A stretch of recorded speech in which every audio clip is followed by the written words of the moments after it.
സജ്ജനങ്ങൾക്ക് എൻ്റെ പുതിയ വീഡിയോയിലേക്ക് സ്വാഗതം. ഇന്ന് നാം ഇവിടെ ചൊല്ലിപ്പഠിക്കാൻ പോകുന്നത് നാരായണീയത്തിലെ ദശകം 25 നരസിംഹാവതാരമാണ്. ഈ ദശകത്തിൽ ഭഗവാന്റെ ഭയാനകമായ നരസിംഹാവതാരത്തെയാണ് വർണ്ണിക്കുന്നത്. ഹിരണ്യകശിപുവിനെ വധിക്കാനായി തൂണിൽ നിന്ന് പുറത്തു വരുന്ന ഭഗവാന്റെ രൗദ്രഭാവവും ഹിരണ്യകശിപുവുമായുള്ള യുദ്ധവും തുടർന്ന് ഭഗവാനെ സ്തുതിക്കുന്നതുമാണ് ഈ ദശകത്തെ ഉൾക്കൊള്ളിച്ചിരിക്കുന്നത്.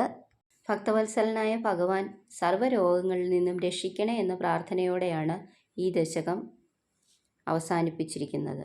തൂണിന്മേൽ ഇടിക്കുന്നവനായ ഹിരണ്യകശിപുവിൻ്റെ ചെവികളെ തകർത്തുകൊണ്ടും ബ്രഹ്മാണ്ഡ കടാഹത്തിൻ്റെ ഉള്ളെല്ലാം ഇളക്കി മറിച്ചുകൊണ്ടും ഭയങ്കരമായ അങ്ങയുടെ ഗർജനമുണ്ടായി. മുമ്പൊരിക്കലും കേട്ടിട്ടില്ലാത്തതായ ആ ഒരു ശബ്ദത്തെ കേട്ട് ആ അസുരശ്രേഷ്ഠൻ്റെ ഹൃദയത്തിൽ ഒരു വിറയലുണ്ടായി. ബ്രഹ്മദേവൻ കൂടി തൻ്റെ ആസനത്തിൽ നിന്ന് ഇളകിപ്പോയി എന്നാണ് 1-ാം ശ്ലോകത്തിൽ പറയുന്നത്.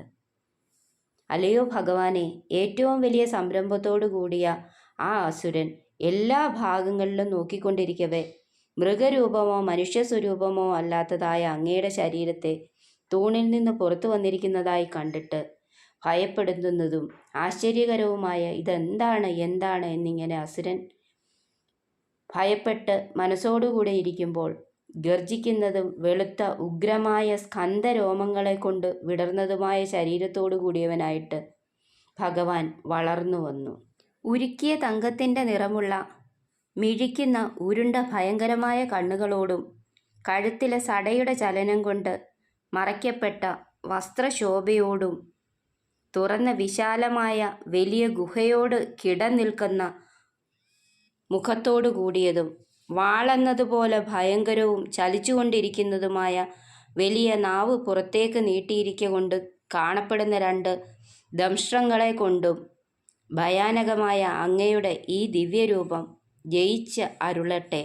ഇതാണ് 3-ാം ശ്ലോകത്തിൽ പറയുന്നത്. ഉയർന്നു നിൽക്കുന്ന പുരികങ്ങളുടെ ചുളിവുകൊണ്ട് ഭയങ്കരങ്ങളായ കവിൾത്തടങ്ങളോട് കൂടിയതും നീളം കുറഞ്ഞ് തടിച്ച് കഴുത്തോടു കൂടിയതും തടിച്ചു കൊഴുത്ത അനേകം കൈകളിൽ നിന്ന് പുറപ്പെട്ട നഖങ്ങളുടെ പ്രകാശാധിക്യത്താൽ ഏറ്റവും തിളങ്ങുന്നതും ആകാശത്തിനോടുരുമുന്നതും കാർമേഘങ്ങളുടേതെന്ന പോലെ ഭയങ്കരമായ ഗർജനങ്ങൾ കൊണ്ട് ശത്രുക്കളെ തുരത്തിയ ഭഗവാന്റെ ആ നരസിംഹരൂപത്തെ ഞാൻ നമസ്കരിക്കുന്നു എന്നാണ് 4-ാം ശ്ലോകത്തിൽ ഭട്ടതിരിപ്പാട് പറയുന്നത്.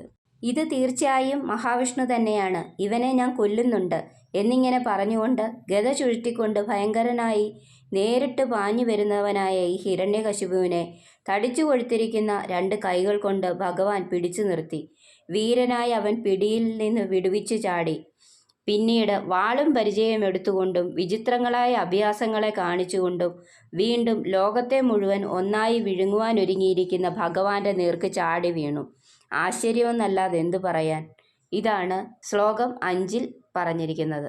ആ സമയം ഭഗവാൻ വട്ടത്തിൽ ചുറ്റുന്നവനായ ദുഷ്ടനായ അസുരനെ വീണ്ടും വേഗത്തിൽ 2 കൈകൾ കൊണ്ട് മുറുകെ പിടിച്ച് വാതിൽപ്പടിയിൽ തൻ്റെ ഇരുതുടകളിലുമായി കിടത്തി. മാറിടത്തിൽ നഖങ്ങളെ തറച്ചു പിളർന്നുകൊണ്ട് അകത്തുനിന്നും അതിയായി പ്രവഹിച്ചു വരുന്ന രക്തധാരയെ വർദ്ധിച്ച ഉത്സാഹത്തോടെ ഇടവിടാതെ കുടിച്ചിട്ട് ലോകമെങ്ങും തകർക്കുന്ന സിംഹനാദങ്ങളെ പുറപ്പെടുവിച്ചു.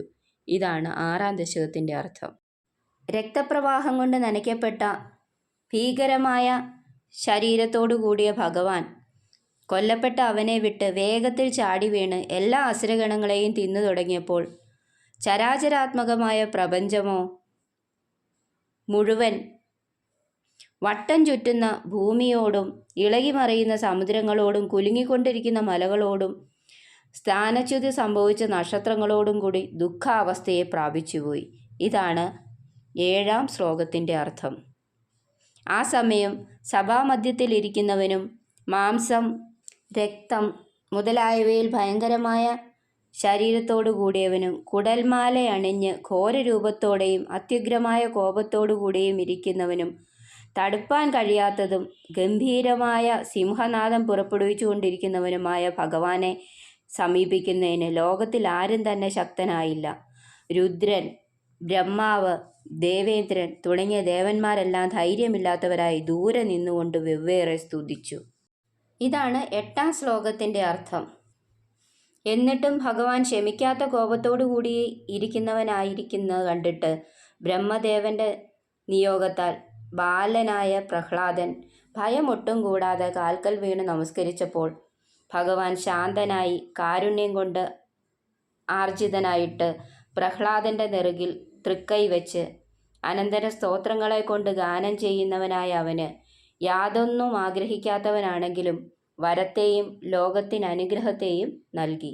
ഇതാണ് 9-ാം ശ്ലോകത്തിൻ്റെ അർത്ഥം. ഇപ്രകാരം ഭയങ്കരമായ ചേഷ്ടകളോടുകൂടിയ ഭഗവാനെ ശ്രീ താപനീയോപനിഷത്തിൽ സ്പഷ്ടമായി പ്രതിപാദിക്കപ്പെട്ടിട്ടുള്ള സകല മഹിമയോടുകൂടിയവനുമായ ഏറ്റവും പരിശുദ്ധമായ ആകൃതിയോടുകൂടിയവനും മറ്റൊന്നിനോട് ഉപമിപ്പാനില്ലാത്തവനും സർവോപരി ആകൃഷ്ടനുമായ ഭഗവാനെ വേറെ ഏതൊരുവനാണ് അതിക്രമിക്കുന്നത്? പ്രഹ്ലാദപ്രിയനായ ഗുരുവായൂരപ്പ, എന്നെ സകല രോഗങ്ങളിൽ നിന്ന് രക്ഷിക്കണമേ എന്നാണ് ശ്രീമൻ നാരായണ ഭട്ടതിരി 10-ാം ശ്ലോകത്തിൽ അപേക്ഷിക്കുന്നത്. നമുക്ക് തുടങ്ങാം. ശ്രീമൻ നാരായണീയം ദശകം 25 നരസിംഹാവതാരം. ഓം നമോ ഭഗവതേ വാസുദേവായ.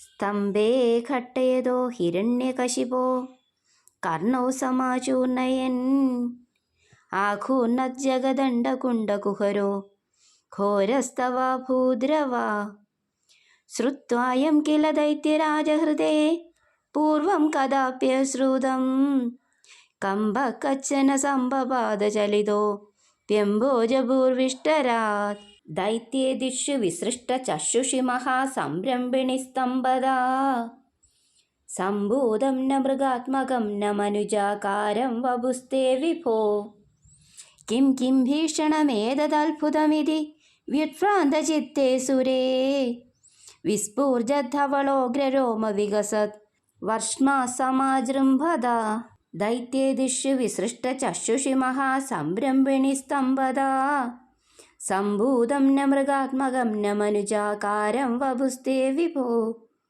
Kim Kim ഭീഷണമേതദത്ഭുതമിതി വ്യുത്ഭ്രാന്തചിത്തേ സുരേ വിസ്ഫൂർജധവളോഗ്രരോമ വികസത് വർഷ്മാ സമാജൃംഭദാ. നാരായണ നാരായണ നാരായണ നാരായണ നാരായണ നാരായണ നാരായണ സത്യനാരായണ നാരായണ നാരായണ നിത്യനാരായണ നാരായണ നാരായണ.